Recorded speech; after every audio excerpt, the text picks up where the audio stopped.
오늘도 이렇게 건강한 몸으로 함께 뵙게 되어 하나님 앞에 감사를 드립니다.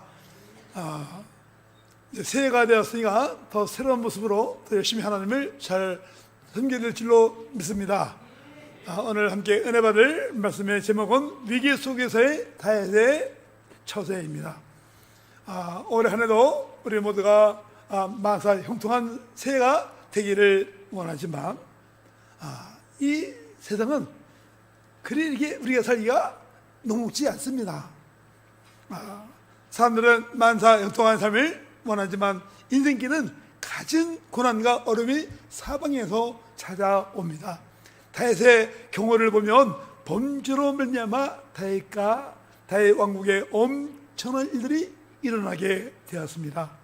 오늘 본문에서는 다윗이 범죄로 말미암아 그의 가정에 시험이 일어나게 되었어요. 아들 압살롬이 반역하여 아버지의 나라를 빼앗으려고 소위 쿠데타를 일으킨 것입니다. 사무엘하 15장 1절에서 18장 3절까지 보면 다윗의 도피길에서 있었던 일로서 요나단의 아들 무비보셋의 사원인 시바가 무비보셋을 모함하여 다윗으로부터 그의 재성권을 넘겨받은 사실을 보도하고 있는 사무엘하 16장 1절 4절에 이어서 역시 다윗의 도피길에 있었던 일로서 다윗을 향한 시므의 저주와 그에 대한 다윗의 반응을 보도하고 있습니다. 본문의 말씀을 보면 다윗이 바후림에 이르렀을 때 사울의 집안 사람인 게라의 아들 시므이라는 자가 나와서 다윗에게 돌을 던지며 저주를 퍼부었습니다. 특히 그는 다윗에 대하여 사울의 왕위를 찬탈하고 아브넬과 이스보셋을 죽인 살인자로 매도하며 하나님의 이름으로 저주하였습니다. 그러나 시므의 다윗에 대한 그런 그 저주는 순전히 혈통과 지연에 사로잡힌 자의 개인적 감정에서 비롯된 것이었습니다. 실제로 다윗은 그런 죄를 지은 일이 없습니다. 다윗은 오히려 아브넬을 죽인 요압을 저주하였고 이스보셋을 죽인 자를 처형하였습니다. 그리고 그가 이스라엘의 왕이 된 것도 하나님의 뜻과 백성들의 주되라는 적법한 절차에 따른 것이었습니다. 그런 그가 시므의 저주를 받고 그것을 하나님의 징계 일환으로 교묘하게 받아들인 것입니다. 주사에서는 자신에게 저주를 퍼부는 시므를 처단하게 해달라는 아빗의 요청을 만류하며 죽은 개 같은 시므의 저주조차 자신의 범죄에 대한 하나님의 보응으로 여겼던 것입니다. 이는 다윗의 인생에 대한 하나님의 주권을 인정한 결과였습니다. 여기서 우리는 다윗의 위대한 점을 발견할 수 있는데 다윗은 비록 우리와 동일한 성종을 가진 자였고 또 그 역시 연약하여 육신의 정욕을 이기지 못하고 범죄에 빠지고 또 그로 말미암아 하나님의 징계를 받아 대적에게 쫓기고 원색의 저주를 받았지만 그러한 상황을 통해 오히려 한 단계 높은 신앙의 단계로 나가고 그로 인하여 위대한 다윗 왕이 되었습니다. 오늘 본문에 우리에게 주는 교훈을 함께 나누기 원합니다. 첫 번째로 성숙한 성도는 분노를 잘 극복한다. 그렇습니다. 여러분들 성숙한 사람은 쉽게 분노하지 않아요. 그리고 이 9절 10절을 보면 아비사와 다윗을 대조시키며 성숙하지 못한 자와 성숙한 신앙인의 모습을 보여주고 있습니다. 9절을 보면 아비사는 다윗을 향해 저주와 욕설을 퍼부는 시므에 대하여 죽은 개라고 부르며 당장 그의 머리를 베겠다고 자청하였습니다. 여러분 아빗은 어떤 사람인가요? 다윗의 이복 누인 수르야의 아들이자 요압의 동생으로 다윗의 조카였습니다. 그는 블레셋 장대한 자의 아들이던 이스비브롭을 죽여 다윗을 구한 충성과 용맹을 지닌 인물이었습니다. 본절에서도 그는 이러한 그 충성과 용맹으로 시므이를 죽이겠다고 나섭니다. 그러나 한편으로는 그는 성급한 성격의 소유자였습니다. 이는 분열대로 시므이의 말을 듣고 즉시 분개한 것이나 다윗에게 사울 왕을 죽일 수 있는 기회가 왔을 때 앞뒤를 생각하지 않고 무조건 사울 왕을 죽이자고 한 사실로도 알 수 있습니다. 그런데 10절을 보면 다윗은 아빗의 요청에 대하여 나는 내가 너와 무슨 상관이 있느냐라고 말하며 거절합니다. 여기서 상관이 없다고 하는 말은 난 너와 생각이 다르다는 것이죠. 우리는 여기서 다시 얼마나 신중하고 자제력이 있는지 알 수 있습니다. 사실 시므이의 말 듣고 분노해야 할 사람은 다윗입니다. 사람들은 되게 다윗과 같은 경우에 처하게 되면 자신의 과실 여부를 떠나 매우 분노하며 보복을 생각하게 됩니다. 그런데도 다윗은 직접적인 당사자가 아닌 아비새보다도 더 차분하고 신중하게 현실에 임합니다. 우리 여기서 다윗의 그 자제력을 보게 돼요. 우리는 다윗 왕과 아비새 두 사람의 모습이 매우 대조적인 것을 볼 수 있습니다. 이러한 그 두 사람의 모습은 오늘 우리에게 많은 것을 생각하게 합니다. 우리 대한민국 사람에게 아주 쉽게 찾아볼 수 있는 게 빨리빨리예요. 빨리빨리는 모든 사람에게 적용될 수 있는 부분이에요. 오늘 제가 무슨 이야기 한번 해볼까요? 우리 아들 태호 목사가 그를 좀 어릴 때 빨리 깨우쳤어요. 근데 제가 운전할 때 뒤에 앉아가지고 이렇게 앞에 계기판을 보고 60km 넘어가면 아빠 과속했어, 과속. 경찰 아저씨 이른다. 그리고 경찰서 지나가면 문 열고 아저씨 우리 아빠 과속했어요. 그런 적이 있어요. 그런 애가 조금 이제 학교 들어가더니 아빠 좀 빨리 좀 가, 빨리.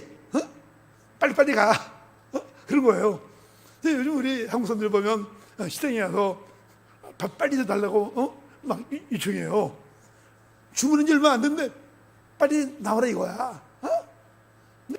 외국 사람들이 왜 한국 사람 보면 하는 말이 빨리. 뭐 베트남 가나 뭐 캄보디아 가나 인도네시아나 우리 한국 사람이 물어보고 맞다면 빨리 그만하는데 웃음이 나더라고요. 여러분들 이 빨리에 우리 모든 대한민국 사람들에게 깊이 우리 몸에 배어 있는 것을 부인할 수 없어요. 우리가 너무 빨리 젖어 살다 보면 깊은 맛이 없게 돼요. 여러분들 묵국을 끓여도 금방 끓이면 무에 그 깊은 맛이 안 나와요. 근데 아주 오래 끓여야 무에서 그 시원한 맛이 나오거든. 오래 끓여도 그래. 빨리가 중요이 아니야. 여러분들 우리가 매사 빨리 하다 보면 정말 어떤 결정하는 일에 있어서 신중하지 못하게 됩니다. 그래도 모든 일을 깊이 생각하고 결정하는 것이 아니라 즉흥적으로 하며 말초적인 것을 추구하게 되죠.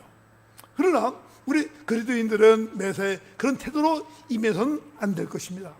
은혜의 신앙에 성숙하지 못한 사람일수록 하나님과의 관계는 물론 대인 관계에 있어서도 조급해하며 즉각적인 반응을 보입니다.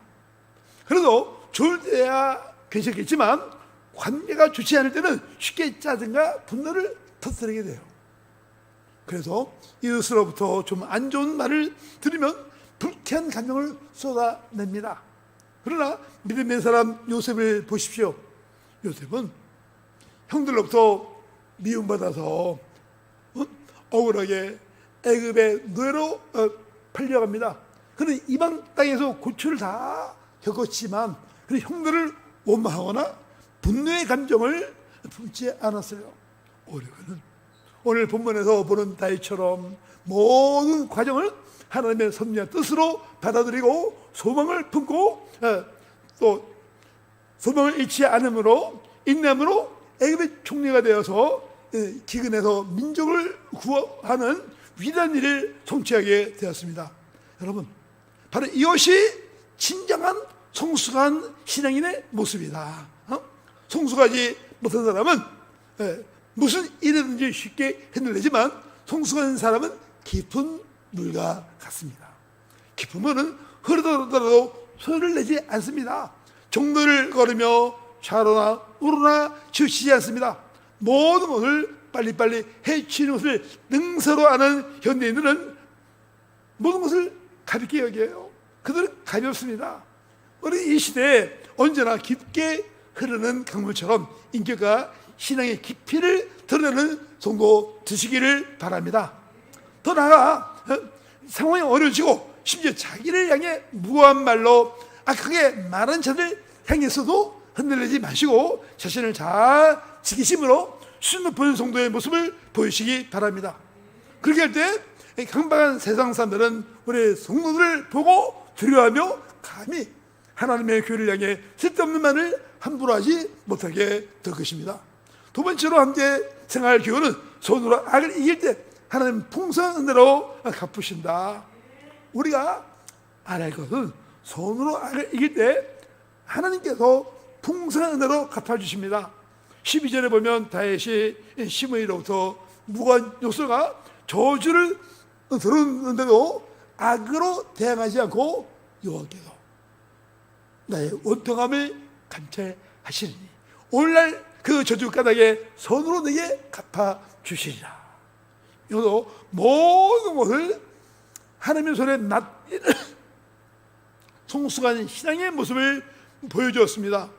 그래서 감찰이란 그 의미를 지닌 히브리어 언어에는 자세히 관찰하며 주목하다 그런 의미가 있습니다. 또 그리고 갚아주다는 단어에는 되돌리다, 회복하다는 뜻이 있습니다. 그러므로 다윗은 지금 자기 앞에 벌어지고 있는 모든 일을 사람만이 아니라 사람만이 보고 있는 것이 아니라 하나님께서 은밀한 가운데 모두 자세히 보고 계실 뿐만 아니라 언제가 정한 때가 되면 하나님께서 심판하여 모든 일을 온 상태로 회복시키실 것이라고 말하고 있는 것이죠. 그러면 여러분, 다윗의 이런 믿음이 헛된 것인가요? 아닙니다. 성경 보면 그는 나발로부터 은혜를 악으로 갚는 멸시와 모욕을 받았지만 그 안에 아비가일의 지혜로운 모습 보고 참았습니다. 그러자 하나님의 은혜를 모르는 대응망대가 나라를 쳐서 다윗이 받은 멸시와 모욕을 다 갚아주었습니다. 또 그는 무고한 자신을 죽이는 사울왕을 죽일 기회가 두 번이나 있었지만 하나님의 뜻을 기억하며 참았습니다. 그러자 하나님께서 블레셋 군대를 통하여 사울을 심판하셨고 대신에 다윗을 이스라엘 왕이 되게 하셨습니다.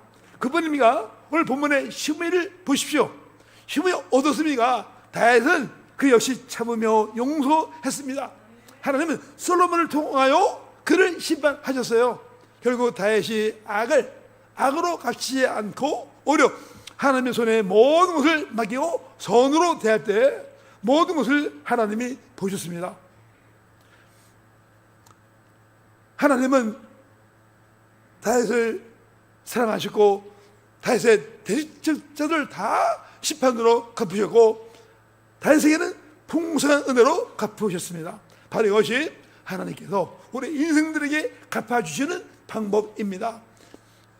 그러면 우리가 세상을 살아가면서 무고하게 억울한 일을 당했다고 해도 악을 악으로 갚으려고 하지 마십시오. 오히려 그들을 용서하시고 사랑으로 대하시고 불쌍히 여기십시오. 그리고 선으로 악을 이기는 자 되시기를 바랍니다. 내가 억울한 일을 당할 때도 하나님 다 보고 계셔요. 우리의 마음을 다 아십니다. 다 듣고 계셔요. 근데 우리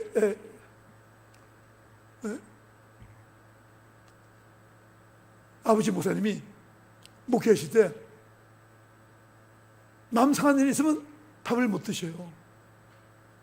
그리고 얼굴이 참 어두워 근심하는 모습. 그럴 때 우리 작은아버님이 오셔가지고 형님 왜 그래요? 이 얘기 들으면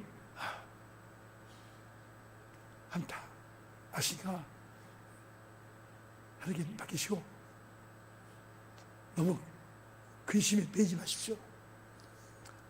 하나님 다 갖다 주십니다. 그리고 그냥 조용히 가셔요. 네, 맞아요. 우리가 지혜로운 자라면 정말 악을 향하는 자리에 있을 필요가 없어요. 우리가 정말 지혜로운 자고 복받기 원하면 선을 해야지. 선한 저희는 서야지. 우리 하나님은 모든 걸 다 보시고 아시고 들으시고 우리의 아픔을 아신다는 거예요.